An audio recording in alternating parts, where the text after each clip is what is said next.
Nous allons vous raconter une histoire d'hommes, de femmes et d'enfants. Une histoire d'incompréhension et de malentendus. Cela peut commencer par une rencontre l'été, une aventure d'un soir, voire même une relation suivie. Et puis arrive un enfant non désiré par les deux.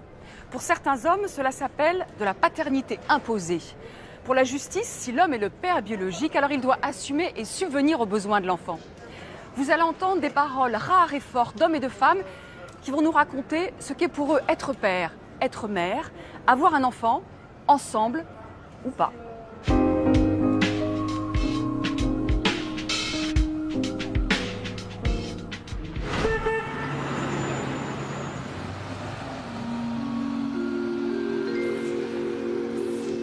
Au départ, ce sont des histoires comme toutes les autres. Une rencontre à la terrasse d'un café, en boîte de nuit ou sur Internet.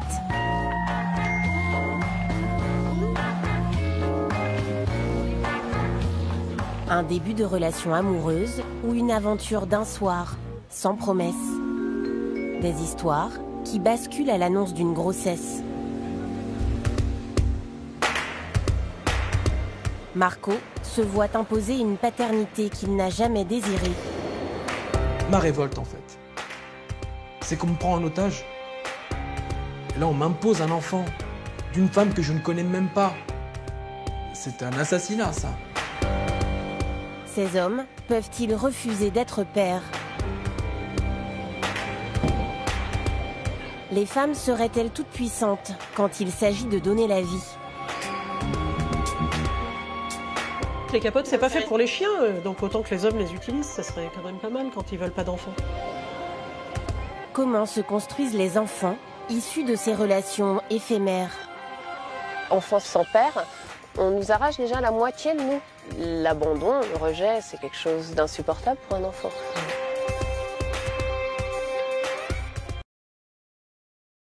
Voile sur un sujet de société encore tabou.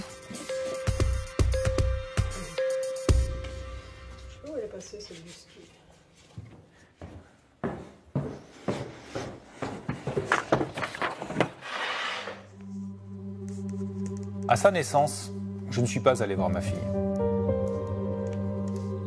Je ne voulais pas être père. Mais un jour, une femme et son désir d'enfant, plus fort que tout, m'ont désigné père malgré moi. Mathieu, 55 ans, n'a jamais été marié. Il est le père d'une petite fille de 9 ans. Une paternité qu'il considère contrainte et forcée. Au printemps 2007, ce professeur de musique vit un début de relation amoureuse avec une femme de son entourage. Ils n'ont pas d'enfant. L'idylle se termine brusquement au bout de 4 mois. À ce moment-là, cette femme devait avoir une quarantaine d'années. 40 ans, j'aurais dû me méfier. Ce mot est affreux. Se méfier alors que tout est beau. On vivait au présent. Et tout d'un coup, un matin, la nouvelle tombe. Je suis enceinte. Je vais le garder. Et d'un coup, tout s'écroule. Voilà, je ne voulais pas être père et on n'avait, bien entendu, jamais parlé de fonder une famille. Mathieu demande à sa compagne d'avorter. Elle refuse, il la quitte. Il regrette aujourd'hui de ne pas avoir été plus prudent. Je savais qu'il n'y avait pas de souci par rapport aux maladies. Je n'utilisais pas de préservatif. Par contre, je lui ai posé la question. Et toi, qu'est-ce que tu prends comme moyen de contraception? Et là est venue une réponse que j'ai fait répéter. Comment? Sur le moment, j'ai cru que ma question était indiscrète. Forcément. J'ai compris plus tard que cette phrase voulait dire « non, je ne prends rien ». Pendant la grossesse, cette femme lui avoue dans une lettre avoir volontairement laissé planer le doute sur le fait qu'elle prenait la pilule. «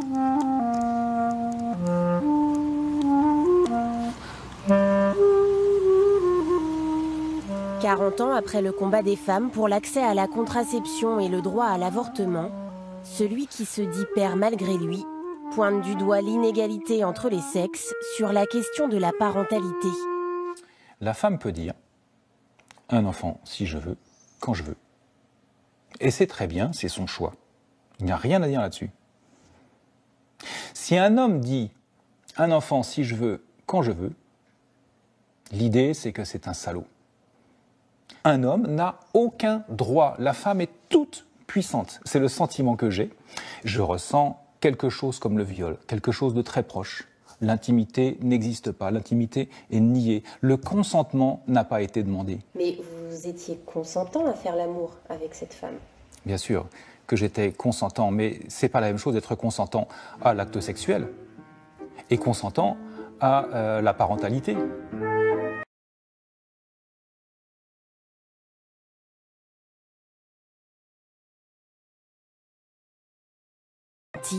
Quand il a compris que sa volonté de ne pas être père ne serait pas prise en compte.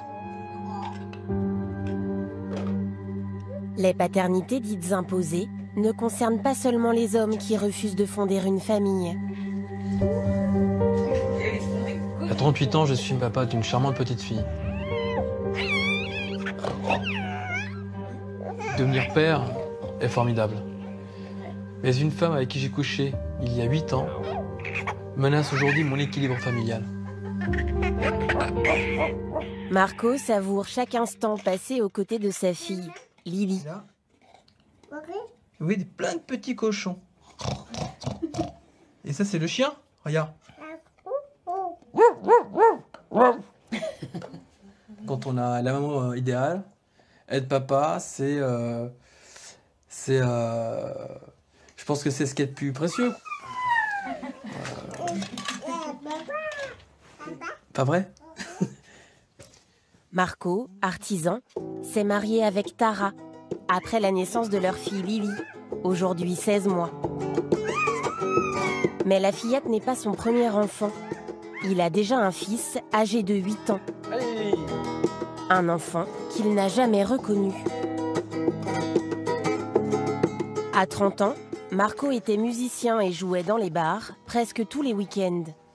Célibataire, il collectionne alors les aventures sans lendemain. Ah la vache. Un soir, après un concert, une amie qu'il connaît depuis des années l'invite à boire un dernier verre chez elle et lui propose de rester dormir. J'ai accepté. Naturellement, j'ai accepté parce que je suis un garçon et que j'aime les filles. Et naturellement, une proposition comme celle-ci, pourquoi pas? Et on a couché ensemble. Ils se quittent bons amis au petit matin. 3 semaines plus tard, la jeune femme le rappelle et lui annonce qu'elle est enceinte. Quand elle me disait qu'elle voulait le garder et qu'elle voulait l'élever seule, ça me paraissait tellement inconcevable que je me suis dit que quoi qu'il arrive, elle allait forcément trouver une solution pour probablement avorter. Puisque moi, j'en voulais pas, puisque je pars du principe qu'un enfant se fait à deux dans une relation durable. Cette nuit-là, Marco non plus ne s'est pas posé la question du préservatif, persuadé que cette femme l'aurait prévenu s'il y avait un risque. Il a toujours refusé de s'occuper de cet enfant. La mère, désormais installée au Portugal, le poursuit en justice pour le contraindre à reconnaître le garçon. Je sais pas du tout comment ça va se passer, s'il faut que j'aille le rencontrer de temps en temps, ou si au contraire il vient à Paris et là pour le coup, Vaut mieux le faire quand il est petit plutôt que quand il est déjà grand. Enfin, oui, je suis d'accord avec toi, mais... 8 ans, je trouve déjà. 8 ans, non? Mais oui, mais je vais pas à te l'imposer, quoi. Non, mais bon, il est là, il y est pour rien. Cet enfant, il faut voir ce qu'on lui accorde comme place, si c'est le tien. En tout cas, moi, le fait de me forcer à le voir, ça, c'est déjà... Pour moi, c'est une problématique. Je comprends pas comment on peut avoir une attitude pareille. Est-ce que vous considérez cet enfant comme le vôtre, ce petit garçon? Pour l'instant, je ne le considère pas du tout comme le mien. J'ai une épouse, on a une petite fille qu'on élève ensemble.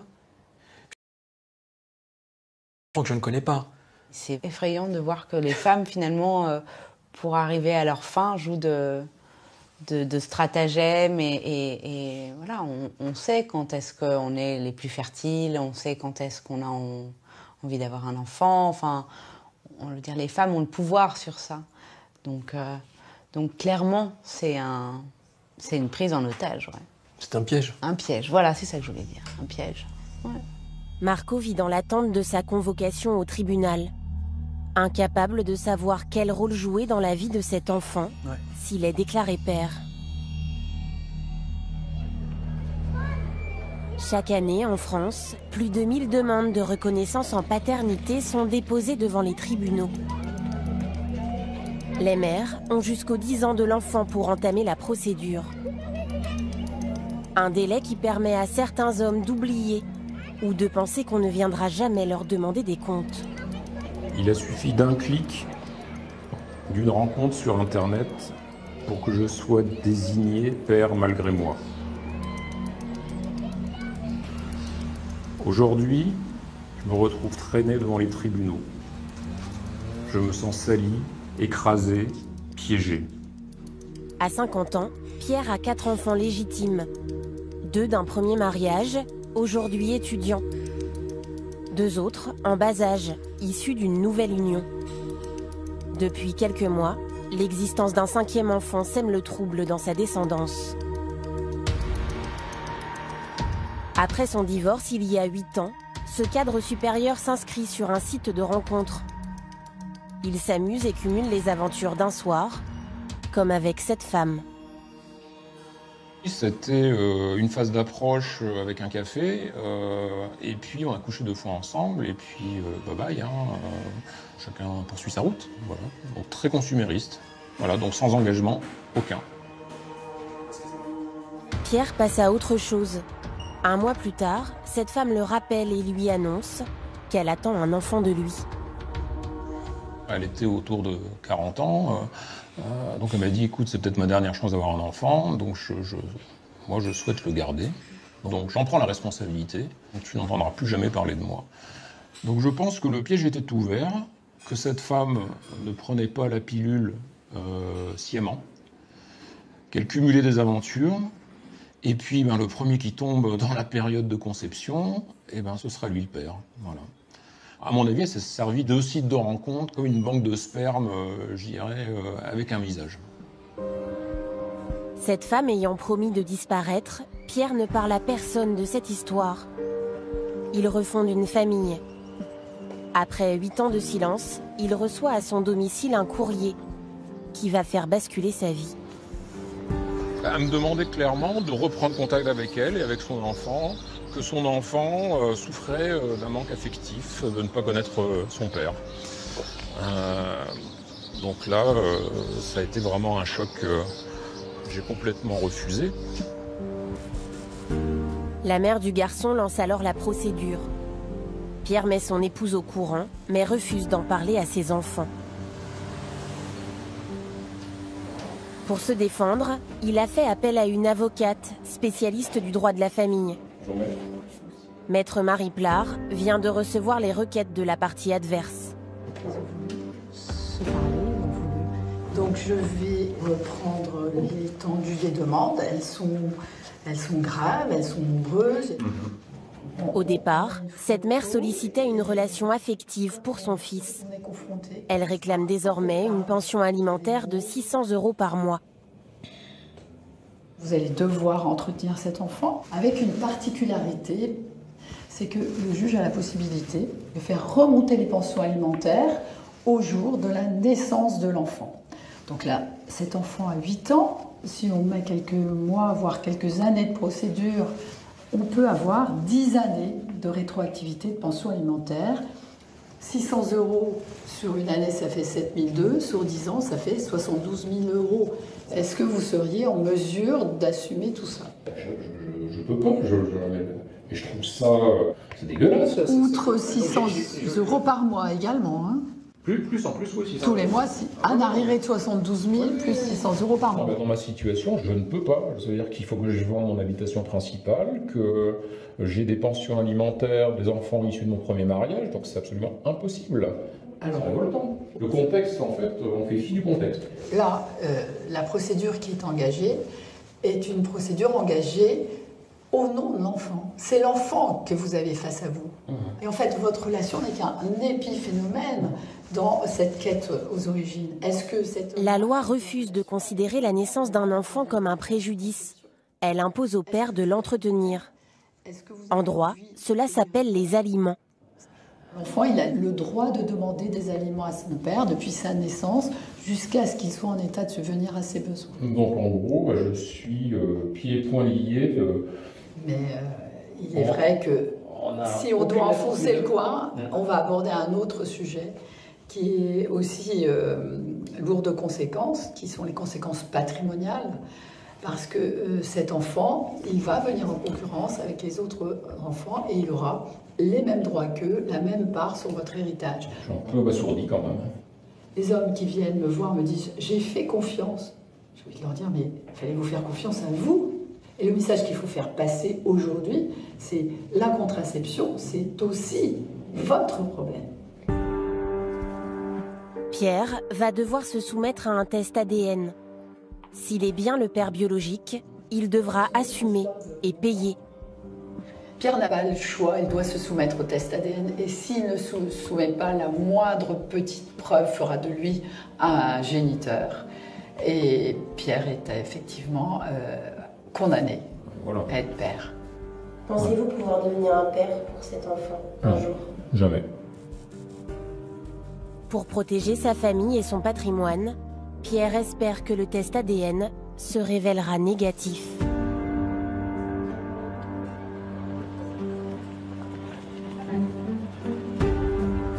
Quand ces femmes poursuivent les pères en justice, le font-elles uniquement pour l'équilibre de leur enfant? Depuis quelques années, Florence Rowe, avocate en droit pénal, voit défiler dans son cabinet des hommes qui ont tous un point commun. J'ai, pour ma part, encore jamais vu d'hommes dont on recherche la paternité et qui n'auraient pas un sou. C'est surprenant. Mes clients ont été clairement ciblés parce qu'ils étaient riches, connus, et que, évidemment, et leur notoriété et leur compte en banque faisaient que c'était des cibles idéales. Oui, bien sûr. Maître Rowe est formel. Nombre de ses clients qui s'étaient protégés se seraient fait piéger. C'est pas vraiment un fantasme, le préservatif percé. Ça arrive. Ça peut être très sordide, mais concrètement, vous avez certaines femmes qui, pour assurer peut-être leur survie, je ne sais pas, mais se débrouillent pour récupérer du sperme. C'est un calcul.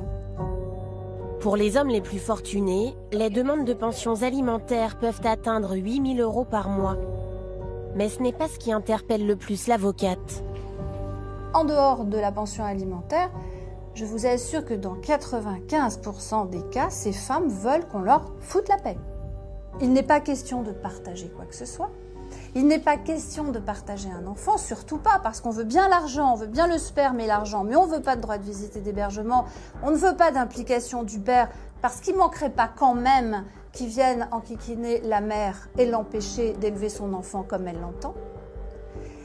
Ça veut dire que l'enfant est fait sur un mensonge, sur une escroquerie. C'est terrible ça pour l'histoire d'un enfant. Condamnés à être pères, ces hommes peuvent encore porter plainte pour escroquerie, même s'il est difficile, voire impossible, d'en apporter la preuve. Quand les hommes dénoncent les enfants faits dans le dos, les femmes préfèrent parler de grossesse surprise. La plupart d'entre elles récusent le terme de paternité imposé. Boise est présidente d'une association qui vient en aide aux mères célibataires et aux enfants non reconnus. Il y a 3 semaines, j'ai appris que j'étais enceinte. Et il m'a dit que le jour où cette chose viendrait au monde, je n'aurais pas intérêt à le mêler à cette histoire. Et que je suis un monstre. Un monstre parce qu'elle garde son bébé. Moi, j'en ai ras-le-bol d'entendre ces hommes se positionner en tant que victimes, parce que ce ne sont pas des victimes, quoi. Bon, en plus, il n'y a pas forcément des histoires de trahison. Il peut y avoir une histoire de trahison, mais pas forcément. Et quand bien même il y en aurait une, c'est quand même un choix adulte, quoi. S'il veut pas d'enfant, mais une capote. C'est basique, hein, c'est tout bête. Ça coûte pas cher et ça évite les problèmes. Boise, une mère qui a décidé de ne pas se taire. À chaque témoignage, c'est un peu de son histoire qu'elle revit. C'était il y a 15 ans. Je suis tombée amoureuse d'un homme. Lui était marié et il savait très bien que je prenais pas la pilule et lui se retirait, voilà. Jusqu'au jour où il a décidé de ne pas se retirer et que je suis tombée enceinte. Divorcée, elle élevait déjà 3 enfants. Quand son amant lui annonce qu'il n'assumera pas le nouveau-né, elle hésite à le garder. Pour moi, ça a été le choix, à mon avis, le plus terrible de ma vie. Ça a été de faire ce choix-là, dans le sens où je me disais, bah, si je choisis de garder le bébé, je vais le perdre. Et en même temps, je ne pouvais pas faire un autre choix. Donc, je dis souvent que je n'ai pas fait le meilleur choix, mais le moins pire. Vous avez déjà culpabilisé? Ah non, jamais. Moi, culpabiliser de mon choix, mais pourquoi donc? Qu'est-ce que j'ai fait de mal? Moi, à qui j'ai fait du mal? Non, j'estime que garder l'enfant de quelqu'un, c'est pas lui faire du mal. Hein. J'ai forcé personne. On était 2 adultes et on savait très bien ce qu'on faisait. Enfin, je pense qu'ils savaient très bien comment se faisaient les bébés et comment les éviter, et moi aussi. Ambre? Oui? Viens voir. Boise n'a jamais fait de cette histoire un tabou. J'ai retrouvé des vieilles photos. Ambre, sa fille, Fais voir. a aujourd'hui 14 ans. Là, t'étais trop marrante quand t'allais chercher cette photo. On voit bien la photo de mon père. J'y tenais beaucoup vu que c'était la seule. Là, tu disais, il est où papa? Et hop, t'allais chercher la photo dans le tiroir. T'étais toute contente, toute fière. Là! Ambre a été reconnue à la mairie quand elle avait 4 ans. Mais son père a toujours refusé de la voir, malgré les nombreuses sollicitations. Parce que quand elle était petite, là, comme sur cette photo, elle le réclamait, mais c'était pas dramatique qu'elle le voit pas, quoi. Après, arrivé à un âge, vers 5-6 ans, où là, vraiment, par contre, c'était une demande, c'était viscéral, je dirais. Elle avait besoin de le voir, physiquement, déjà. Ouais. À partir du moment où elle a vraiment fait des demandes claires, c'est-à-dire notamment qu'elle lui a téléphoné en lui disant « Papa, tu me manques beaucoup », et que là, il n'y a pas eu de répondant, bah, en fait, là, ça touche la gamine, elle y était pour rien, quoi. Là, il fallait réagir, en fait. Je me suis pris des vents, mais atroces. Pour moi, j'étais toute petite, donc c'était un peu violent. J'en pleurais des fois la nuit. Hein. Après 14 ans de déni, son père réapparaît. Il se dit prêt à s'occuper d'elle. Un revirement de situation qui déstabilise l'adolescente. J'ai un peu de la rancœur, de la joie, de la tristesse. Je sais pas trop où me situer en ce moment. C'est pas vraiment mon papa, enfin, c'est un peu flou. Ambre en veut à son père de ne pas s'être manifesté plus tôt. Avec le temps, elle espère réussir à lui pardonner.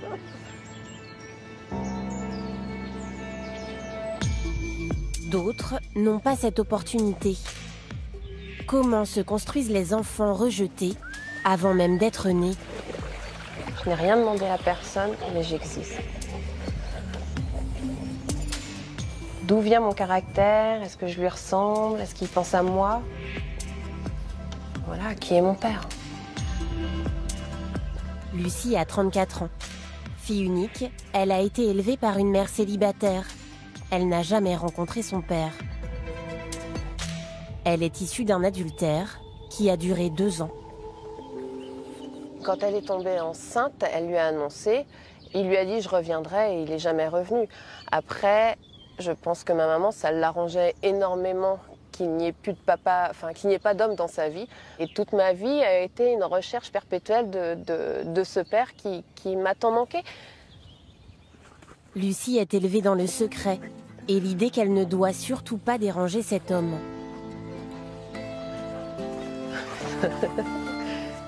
À force de questions, sa mère finit par donner à sa fille un nom et une adresse.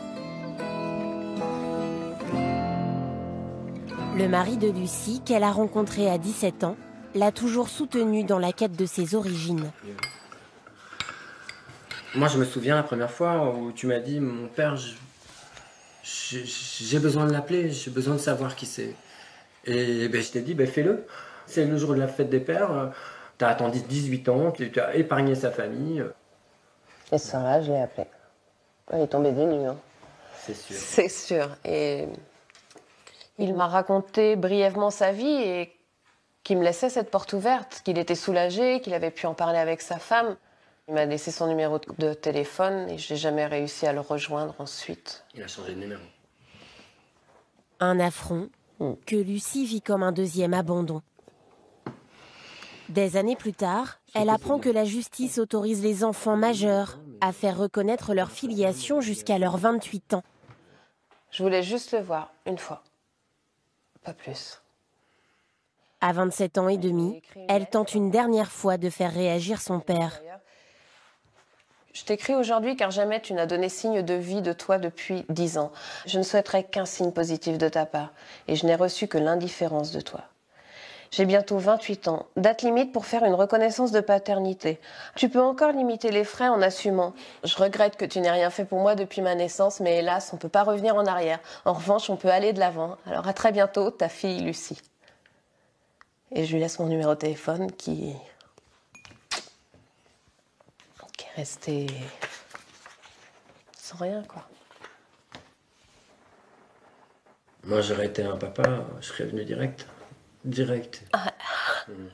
Quoi qu'en pense ma femme, mes enfants. Putain, tu peux pas rester insensible à ça, quoi.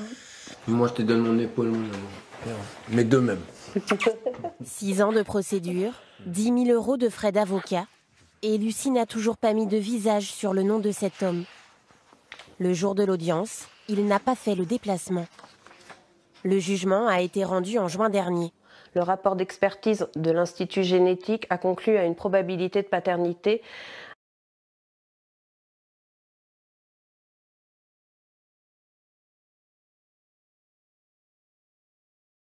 personne. Le trou qu'il y a sur mon acte de naissance va être bouché, quoi. J'ai gagné mon identité. Le droit d'être comme tout le monde. Une filiation reconnue et des compensations financières pour l'absence et le préjudice moral. Aujourd'hui, la justice l'a condamné à 23 000 € et un café lui aurait coûté qu'1,50 €. Donc il avait été prévenu, je ne l'ai jamais pris en traître. Une somme qu'il s'est engagé à payer par échéance de 3 000 €. Si lui, à chaque fois qu'il verse cette somme-là, il pense à moi, je me dis que c'est déjà une petite victoire pour moi. Je me dis que ça n'a pas été vain et que il assume un peu. Il assume un peu sa fille. À 34 ans, Lucie espère laisser sa vie d'enfant derrière elle et se concentrer sur sa vie de famille. En matière de filiation, la justice favorise toujours l'intérêt de l'enfant, à une exception. C'est l'histoire de Yann. En novembre 2005, ma mère m'envoie ce courrier me disant que je dois avouer que je t'ai menti au sujet de ton papa. Je comprends que ma vie est basée sur un mensonge. J'avais 31 ans. Yann découvre qu'il a été reconnu par un homme qui n'était pas son père biologique. Un homme qui ne s'est jamais occupé de lui. Il apprend la vérité 3 ans trop tard. Passé 28 ans, la justice ne reconnaît plus aux enfants le droit de faire établir leur filiation. La démarche peut alors se retourner contre eux. Voilà ce qui m'a été renvoyé comme décision définitive. Le tribunal déclare irrecevable pour prescription l'action en recherche de paternité engagée, condamne Yann Favre à payer la somme de 1 200 € à ce géniteur. Voilà. Condamné à verser 1 200 € à cet homme au titre de remboursement de la procédure. D'accord.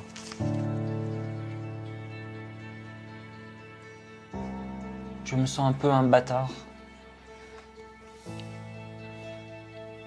Et un bâtard parce que le droit qui est censé là pour protéger n'a pas su protéger l'enfant que j'étais. Et aujourd'hui, voilà, me met dans une situation de vide et me punit encore une fois. Et ce droit, je ne le comprends pas. Je ne peux pas comprendre.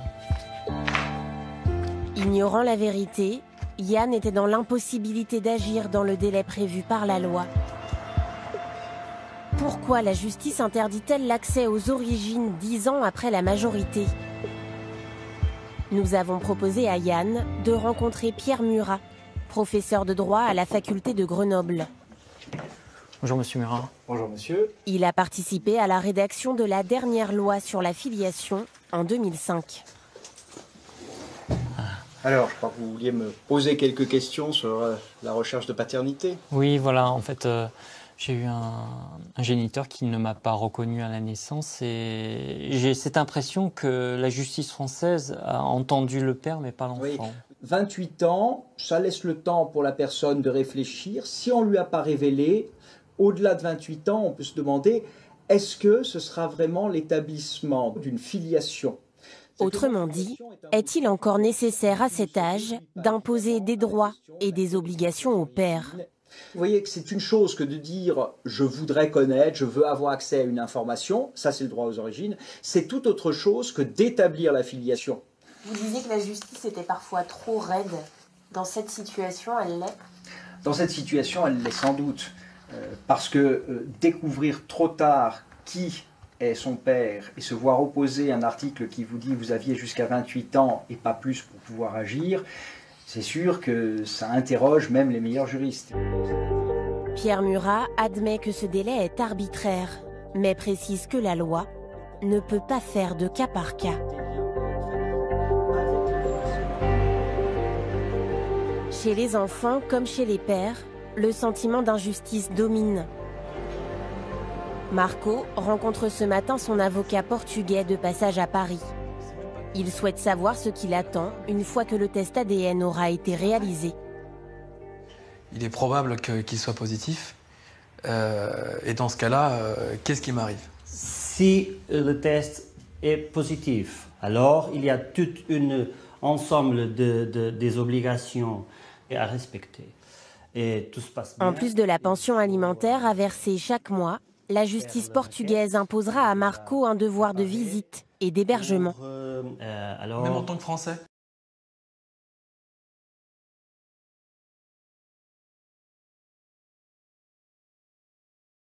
Je suis le père, je suis contraint à faire des choses, donc me déplacer, aller dans un pays tous les 2 mois à peu près pour voir un enfant.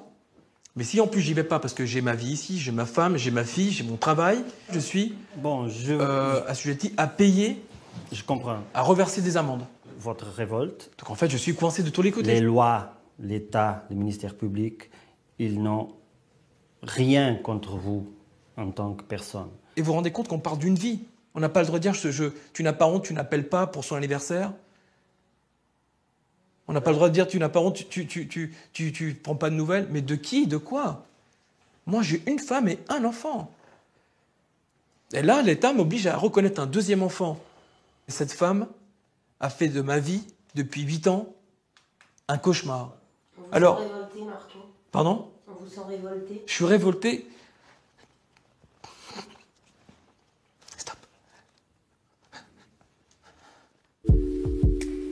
Le sentiment de trahison empêche-t-il tous ces pères de créer un lien avec leur enfant? Certaines histoires connaissent des rebondissements. Elle m'appelle papa. Je l'emmène au jeu, lui lis des histoires. Je ne la vois finalement qu'un week-end sur 2, et un peu pendant les vacances. Avec pour seul objectif qu'elle sache qui je suis et qu'elle n'est pour rien dans le conflit et la haine qui est né entre sa mère et moi. Mathieu, qui avait choisi de ne pas avoir d'enfant, s'occupe de sa fille depuis qu'elle a 1 an. Quel âge a votre fille aujourd'hui, Mathieu? Elle va avoir 9 ans, très bientôt. Finalement, vous assumez ce rôle de père? Je n'aime pas du tout le mot « assumer ». Ce rôle de père est une imposture. Je le fais comme je peux. Mais je refuse catégoriquement ce rôle du père qui assume, parce que pour moi, assumer, ça aurait voulu dire être consentant. Mathieu n'a rien caché à sa fille sur les circonstances de sa naissance. J'ai osé lui dire que je n'ai pas désiré qu'elle vienne au monde, oui. Oui, j'ai osé ça, oui. Et ça a été pour moi le moment le plus difficile de ma vie. Et je sais qu'elle y pense aujourd'hui. Et je suis meurtri de cette douleur qu'elle connaît. Vous aviez besoin de lui dire? C'était nécessaire? Ça aurait été tellement plus facile de ne rien dire. Et ça aurait été une lâcheté aussi. Parce que je crois qu'il faut dire la réalité telle qu'elle est. Quelle a été sa réaction à cette petite fille?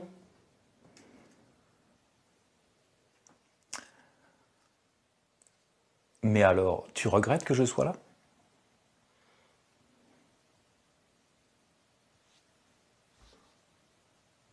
J'ai répondu je t'aime. Qu'est-ce qu'on peut répondre d'autre?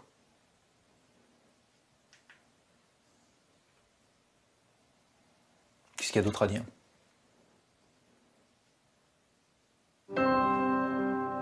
Mathieu n'a pas officiellement reconnu sa fille. Il dit qu'il le fera si la demande vient d'elle, à sa majorité.